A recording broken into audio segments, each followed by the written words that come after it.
আজকে আমরা বুঝবো যে হ্যাভ ব্রেকফাস্ট ঠিক না ইট ব্রেকফাস্ট ঠিক, বা হ্যাভ ব্রেকফাস্ট কখন ইউজ করা হয় আর সেটা ঠিক নাকি ইট ব্রেকফাস্টটা আমরা ঠিক অর্থে ব্যবহার করব। অ্যাকচুয়ালি হ্যাভ ব্রেকফাস্ট যখন থাকে তখন আমরা যে কথাটা বলি সেটা হচ্ছে খাবারের কথা, the act of consuming the meal as a whole. পুরোপুরিভাবে খাবারের পুরোটা প্রসেসটাকে বোঝানোর ক্ষেত্রে আমরা হ্যাভ ব্রেকফাস্ট কথাটাকে ব্যবহার করতে পারি। যেমন তার খাবারের প্রিপারেশন, সিটিং ডাউন, তারপর কিভাবে খাবার খাচ্ছি বা টোটাল কতটা টাইম নিয়ে খাবার খাচ্ছি, একটা রুটিন মাফিক খাবার খাওয়া, এই সমস্ত কিছুকে বোঝানোর জন্য আমরা কি করতে পারি, হ্যাভ ব্রেকফাস্ট কথাটাকে ব্যবহার করতে পারি। কিন্তু যখন আমরা যদি ইট ব্রেকফাস্ট কথাটাকে বলি তখন কিন্তু স্পেশালি মানেটা হয় the act of consuming the food. তার মানে কি, শুধুমাত্র খাবারটা খাচ্ছি।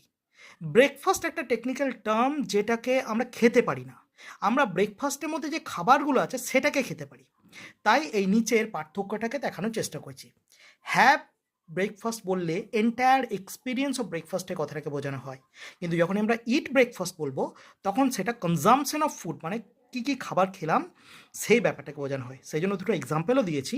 সেটা হচ্ছে যে every morning I have my breakfast, এখানে ব্রেকফাস্টের এন্টায়ার রুটিনটাকে বোঝানো হচ্ছে। কিন্তু যখন ইটের কথা বলবো তখন বলবো I eat bread, banana and milk for breakfast. তার মানে কি স্পেসিফিক কিছু ফুড আইটেম ব্রেকফাস্টে ছিল, সেটা খেয়েছিলাম।